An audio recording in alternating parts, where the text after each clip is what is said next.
तो आइए आज हम पढ़ेंगे प्राचीन इतिहास, एसएसटी का इतिहास सेक्शन का प्राचीन इतिहास में वैदिक काल, जो अति महत्वपूर्ण प्रश्न है। यहाँ से 2 से 3 क्वेश्चन पूछे जाते हैं, ठीक ना।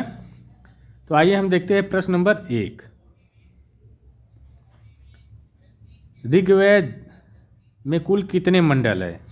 तो कह रहा है ऋग्वेद में कुल कितने मंडल है, तो बताइए। तो ऋग्वेद में कुल 10 मंडल है, ठीक ना। तो इसका जो सही जवाब हो जाएगा 10 मंडल। ये 10 मंडल में देवताओं की स्तुति सूक्ति संकलित की गई है, ठीक ना। अगला क्वेश्चन देखेंगे, प्रश्न नंबर 2। वैदिक काल का मुख्य व्यवसाय क्या था? तो देखिए, जो वैदिक काल का मुख्य व्यवसाय था, तो देखिए वैदिक समाज के लोग जो थे मुख्य रूप से कृषि पशुपालन पर आधारित थे और गाय इसकी सबसे महत्वपूर्ण पशु मानी जाती थी, ठीक ना। तो इसका जो सही जवाब क्या हो जाएगा? कृषि और पशुपालन, ऑप्शन नंबर बी हो जाएगा। प्रश्न नंबर 3 देखेंगे, ऋग्वैदिक समाज की सबसे छोटी सामाजिक इकाई क्या थी? देखिए, इसमें परिवार को कुल कहा जाता था, जो समाज की सबसे छोटी इकाई थी। कुल किसे कहा जाता था? परिवार को, जो समाज की सबसे छोटी इकाई थी। तो इसका जो सही जवाब हो जाएगा कुल। प्रश्न नंबर 4 देखते हैं, ऋग्वेद में सर्वाधिक बार किस देवता का उल्लेख हुआ है? तो देखिए, जो ऋग्वेद में सबसे ज़्यादा बार जिस देवता का उल्लेख हुआ है वह इंद्र है, ठीक ना। देखिए, इंद्र को वर्षा और युद्ध का सबसे बड़ा देवता माना जाता था ऋग्वेद में, ठीक ना। इसीलिए ऋग्वेद में सबसे अधिक जो स्तुतियाँ है वह इंद्र को ही समर्पित है। इसका जो सही जवाब हो जाएगा ऑप्शन नंबर बी, इंद्र। अगला क्वेश्चन देखेंगे, प्रश्न नंबर 4 है ना, प्रश्न नंबर 5 देखेंगे, ठीक। वैदिक काल में सभा और समिति क्या थी?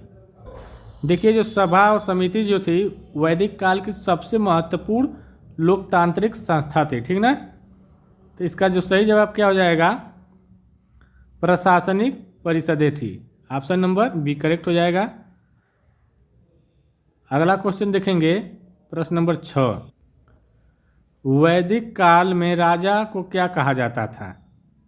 देखिए, वैदिक काल में राजा को राजन कहा जाता था, ठीक ना, जो जनता की क्या करता था? रक्षा करता था। तो इसका जो सही जवाब हो जाएगा, बताइए, राजन, ऑप्शन नंबर डी, ठीक ना। अब प्रश्न नंबर 7 देखेंगे, ऋग्वैदिक काल में वर्ण व्यवस्था कैसी थी?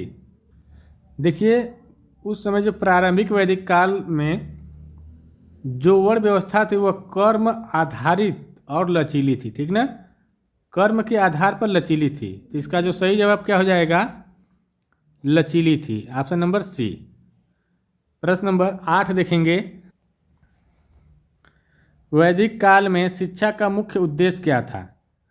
तो देखिए, जो शिक्षा का मुख्य उद्देश्य था वैदिक काल में ज्ञान और नैतिकता का विकास करना, ठीक ना। तो इसका जो सही जवाब क्या हो जाएगा?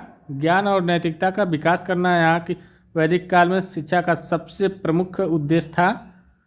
तो इस हिसाब से इसका जो सही आंसर हो जाएगा धार्मिक ज्ञान, ऑप्शन नंबर बी, ठीक ना, ज्ञान की बात करेंगे।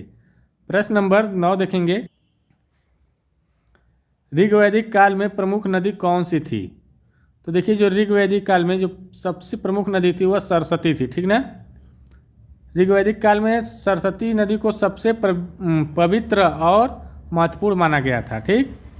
अब सरस्वती नदी क्या हुई? समाप्त हो चुकी है, काल्पनिक रह गई है, ठीक ना। ऑप्शन नंबर सी करेक्ट हो जाएगा। प्रश्न नंबर 10 देखेंगे, वैदिक काल में प्रयुक्त धातु कौन सी थी?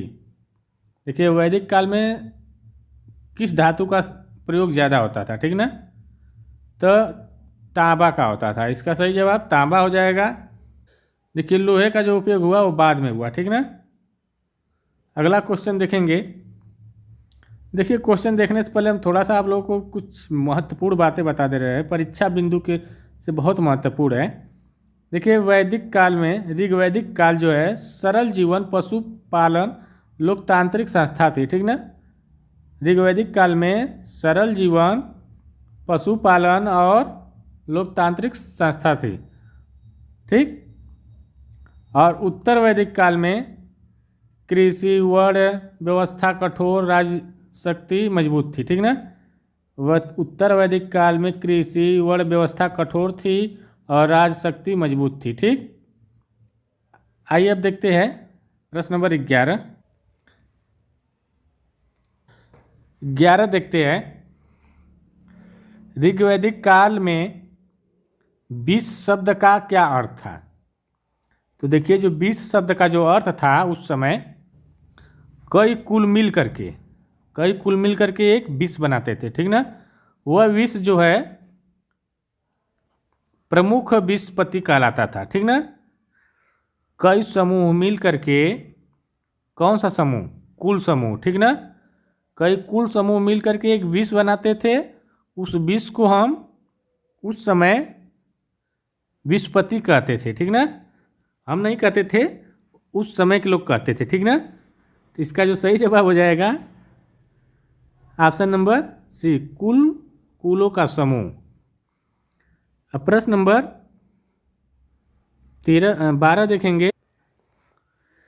वैदिक काल में पुरोहित का मुख्य कार्य क्या था। तो देखिए पुरोहित का मतलब होता है, इनका जो मतलब होता है कि जो धार्मिक कार्यों और यज्ञों का संचालन करते थे वैदिक काल में। पुरोहित का मतलब यही होता है, धार्मिक कार्यों और यज्ञों का संचालन करते थे। तो इसका सही जवाब क्या हो जाएगा, यज्ञ कराना। ऑप्शन नंबर सी हो जाएगा। अब प्रश्न नंबर देखेंगे, प्रश्न नंबर 13 देखेंगे। ऋग्वैदिक काल में सबसे पवित्र अग्नि किसे माना जाता है। तो जो सबसे पवित्र अग्नि किसको माना जाता था, आह्वनी अग्नि को देवताओं को आहुति दी जाती थी, ठीक ना। आहवनीय अग्नि, ठीक ना। तो इसका जो सही जवाब हो जाएगा आहवनी। अगला क्वेश्चन देखेंगे, प्रश्न नंबर 14। वैदिक काल में ग्रोथ, फिर से देखते हैं क्या हो रहा है जी, ठीक है अभी बाद में बताएंगे। देखिए प्रश्न नंबर 14 है, वैदिक काल में गोत्र की अवधारणा किससे संबंधित थी। तो देखिए जो गोत्र से अवधारणा संबंधित थी, गोत्र का मतलब होता है वंश, ठीक ना। तो इसका जो सही जवाब हो जाएगा वंश।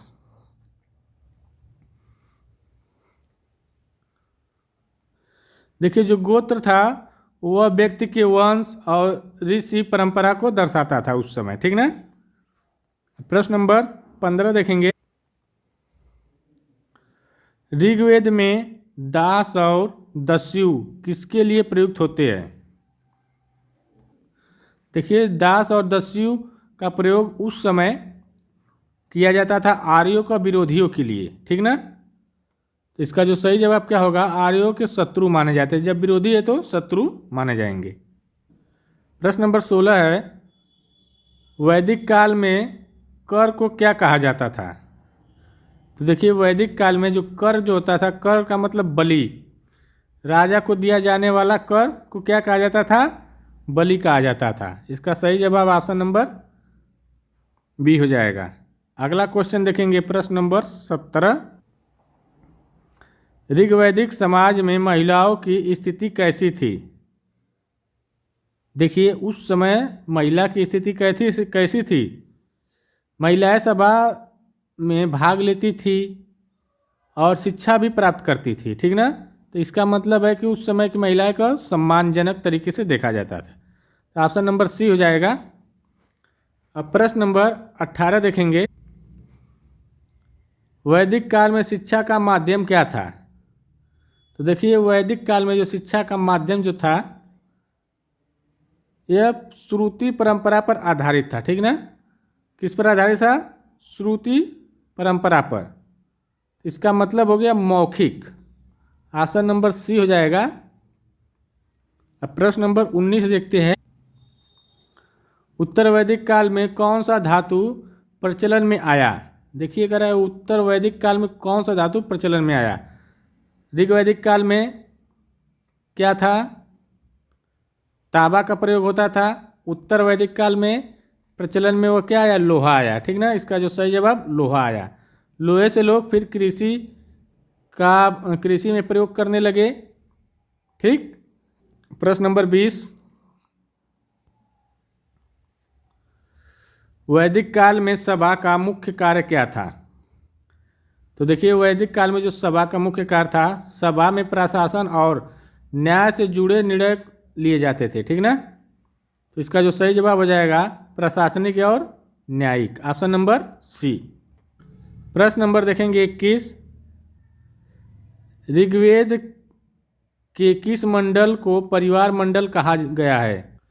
देखिए ऋग्वेद में मंडल 2 से 7 तक ऋषि परिवारों द्वारा रचित है। ठीक ना, इसलिए इसे परिवार मंडल कहा जाता है। तो इसका जो सही जवाब क्या हो जाएगा? 2 से 7। अब प्रश्न नंबर 22 देखेंगे, ऋग्वेद काल में शिवपति कौन होता था? विषपति कौन होता था? विषपति अभी हम बताए हैं, कुल का समूह। ठीक ना, अभी बताया है ना, कई कुल को मिला करके विष बनते थे, जिनका प्रमुख विषपति कहलाता था। ठीक ना, तो इस हिसाब से इसका क्या सही आंसर हो जाएगा? ऑप्शन नंबर सी, विषपति। प्रश्न नंबर 23 है, वैदिक काल में समिति का मुख्य कार्य क्या था? तो देखिए जो उस समय जो समिति थी राजनीति व प्रशासनिक निर्णय लेती थी। ठीक ना, इसमें समान लोग भी भाग लेते थे। वैदिक काल में जो समिति बनी थी उसमें राजनीतिक प्रशासनिक निर्णय होता था, उसमें समान लोग भी भाग लेते थे, जा सकते थे। तो इसका जो सही जवाब हो जाएगा राजनीतिक निर्णय, ऑप्शन नंबर सी। प्रश्न नंबर देखेंगे 24, ऋग्वैदिक काल में निष्क क्या था? तो देखिए ऋग्वैदिक काल में जो निष्क था आभूषण या मुद्रा थी। ठीक ना, क्या बोला जाए? निष्क को, आभूषण और मुद्रा को। ठीक ना, निष्क जो था, निष्क सोने का आभूषण था। ठीक, निष्क क्या थी? सोने का आभूषण। कभी कभी इसको हम क्या उस समय मान लेते थे? हम नहीं, वो लोग, बार बार हम आ जा रहा है। ठीक ना, वो लोग उस समय के लोग क्या मान लेते थे? कभी कभी इसे मुद्रा भी मान लेते थे, इसीलिए आभूषण या मुद्रा है। ठीक ना। प्रश्न नंबर 25 है, उत्तर वैदिक काल में वर्ण व्यवस्था किस आधार पर कठोर हुई? बताइए, वर्ण व्यवस्था किस आधार पर कठोर हुई? ऋग्वैदिक काल में वर्ण व्यवस्था जो व्यवस्था थी वो लचीली थी, इसमें कठोर हो गई। इसका जो कारण था यह जन्म आधारित थी। ठीक ना, इसके लिए सही आंसर हो जाएगा ऑप्शन नंबर डी, सी, जन्म। प्रश्न नंबर 26 है, ऋग्वेद में गविष्टि शब्द का अर्थ क्या है? तो देखिए जो गविष्टि शब्द का अर्थ उस समय था गायों को पाने के लिए किया गया युद्ध। ठीक ना, उस समय गायों को पाने के लिए युद्ध किया जाता था। तो इसका जो सही जवाब हो जाएगा गायों के लिए युद्ध, ऑप्शन नंबर सी हो जाएगा। प्रश्न नंबर 27 है, वैदिक काल में हिरण्य शब्द किसके लिए प्रयुक्त हुआ? हिरण्य शब्द जो किसके लिए प्रयुक्त हुआ ये पूछ रहा है। देखिए हिरण्य का अर्थ जो है वह सोना है। ठीक ना, उस समय में जो दान और कर के रूप में दिया जाता था। ठीक ना, इसका जो सही जवाब क्या हो जाएगा? सोना। प्रश्न नंबर 28 है, ऋग्वैदिक काल में राजा की शक्ति पर नियंत्रण किसके द्वारा होता था? देखिए उस समय भी सभा और जो समिति थी वह राजा की शक्तियों पर नियंत्रण रखती थी। तो इसका जो सही जवाब हो जाएगा ऑप्शन नंबर बी। प्रश्न नंबर 29 है, वैदिक काल में अश्वमेध यज्ञ का उद्देश्य क्या था? देखिए उस समय जो अश्वमेध यज्ञ जो होता था उसका मेन उद्देश्य था राजा की सर्वोच्च सत्ता को दर्शाने के लिए यह किया जाता था, ठीक ना। तो इसका जो सही जवाब क्या हो जाएगा, राजकीय प्रभुत्व स्थापित करने के लिए, ऑप्शन नंबर डी। प्रश्न नंबर 30 है, ऋग्वैदिक काल में सबसे प्रमुख सामाजिक इकाई कौन थी। तो देखिए उस समय जो सामाजिक इकाई थी, उस समय कुल थी, कुल। इसका जो सही जवाब हो जाएगा कुल, क्योंकि परिवार, कुल मतलब परिवार की, समाज की सबसे छोटी इकाई मानी जाती थी, ठीक ना। थोड़ा महत्वपूर्ण बिंदु हम बता दे रहे हैं। परिवार मंडल, ऋग्वेद में परिवार मंडल कितने हैं, 2 से 7 तक है, ठीक ना। गविष्टि का मतलब होता है गायों के लिए युद्ध करना। निष्क का मतलब होता है स्वर्ण का आभूषण, ठीक ना। बलि का मतलब क्या होता है, कर होता है। सभापति का मतलब होता है सभा, समिति का मतलब क्या होता है, लोकतांत्रिक समस्या है, ठीक ना। अब हम लोग देखेंगे प्रश्न नंबर 31, ऋग्वेद के किस मंडल को दार्शनिक मंडल कहा जाता है। तो देखिए जो दार्शनिक मंडल कहा जाता है, 10 मंडल को, 10म मंडल को, ठीक ना। इसका सही जवाब 10म मंडल को दार्शनिक मंडल कहा जाता है। देखिए 10 मंडल में सृष्टि सुक्ति जैसे दार्शनिक विचार मिलने के कारण इसे दार्शनिक मंडल कहा गया, ठीक ना। अब देखेंगे प्रश्न नंबर 32, ऋग्वेद में सभा और समिति में मुख्य अंतर क्या है।